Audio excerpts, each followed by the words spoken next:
സ്വർണ്ണവിലയിൽ രണ്ടാം ദിവസവും ഇടിവ് രേഖപ്പെടുത്തി. ഒരു പവൻ സ്വർണത്തിന് 6320 രൂപ കുറഞ്ഞ് 1,17,760 രൂപയിലെത്തി. ഗ്രാമിന് 790 രൂപ കുറഞ്ഞ് 14,720 രൂപയായി. വിവരങ്ങൾ കൊച്ചിയിൽ നിന്നും ബീന റാണി നൽകും. ബീന, തുടർച്ചയായ രണ്ടാം ദിവസവും സ്വർണ്ണവില ഇടിയുകയാണല്ലോ.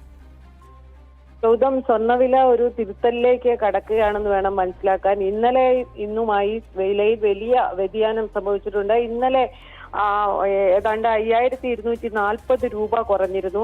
അതിനുശേഷം ഇന്നിപ്പോൾ 6,320 രൂപ കുറഞ്ഞ് 1,17,760 നിൽക്കുകയാണ്.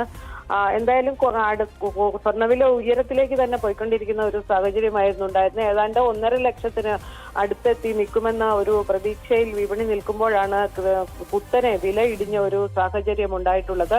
ഇത് ആഗോളതലത്തിൽ സ്വർണത്തിന്റെ വില ഇടിഞ്ഞത് തന്നെയാണ് ഈ ആഭ്യന്തര വിപണിയിലും പ്രതിഫലിക്കുന്നത്. എന്തായാലും ഡോളറിന്റെ മൂല്യം വർദ്ധിച്ചതും അതോടൊപ്പം തന്നെ നിക്ഷേപകർ സ്വർണ്ണവില ഉയർന്നു നിന്ന സാഹചര്യത്തിൽ ലാഭമെടുക്കലിന് നീങ്ങിയതുമാണ് വില കുത്തനെ ഇടിയാനും ഒരു തിരുത്തലിലേക്ക് കടക്കാനും ഒരു സാഹചര്യം ഉണ്ടായതെന്ന് വേണം മനസ്സിലാക്കാൻ. എന്തായാലും ഇറാനും US സംഘർഷ സാഹചര്യം, ഒപ്പം തന്നെ ഫെഡറൽ റിസർവിന്റെ പലിശ നയം, ഇതെല്ലാം തന്നെയാണ് സ്വർണ്ണവിലയെ നേരത്തെ കുത്തനെ ഉയരുന്ന ഒരു സാഹചര്യം ഉണ്ടാക്കിയത്. എന്നാൽ ഇത്തരത്തിലുള്ള ഈ മുന്നേറ്റം, അതായത് സ്വർണ്ണവിലയിൽ ഉണ്ടാകുന്ന ഈ ഉയർച്ച മുതലെടുത്ത് നിക്ഷേപകർ ലാഭമെടുപ്പ് തുടങ്ങിയതാണ് ആ വില കുത്തനെ താഴോട്ട് വീണ്ടും പോകാനുള്ള ഒരു സാഹചര്യം ഉണ്ടായത്. അതേസമയം രാജ്യാന്തര തലത്തിൽ ഇത്തരത്തിലുള്ള രാഷ്ട്രീയ സംഘർഷ സാഹചര്യങ്ങൾ ഇപ്പോഴും നിലനിൽക്കുകയാണ്.